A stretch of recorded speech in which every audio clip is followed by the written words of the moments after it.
So we're out here playing in the hot sun. We're gonna go over a few tips today of how to know if your dog is approaching those heat stroke levels. Now that it's summer, it's getting warm out. So there's 3 levels to this. The first one is your dog is panting.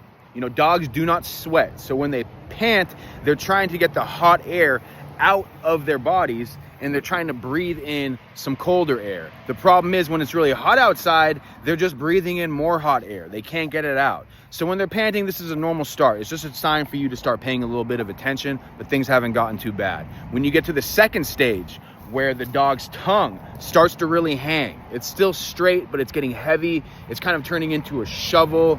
The tip of that tongue is widening and the tongue is filling up with blood. And it's trying to use those blood vessels to bring in more cool air. But again, same problem as in step 1.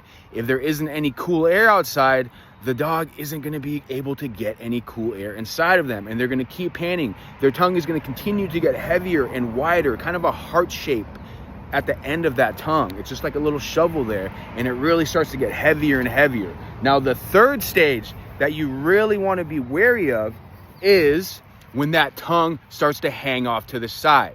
Now, what that means is that blood vessels, they've filled up that tongue. It's gotten thicker, it's gotten heavier, but again, no cold air is able to come back in because it's too hot out.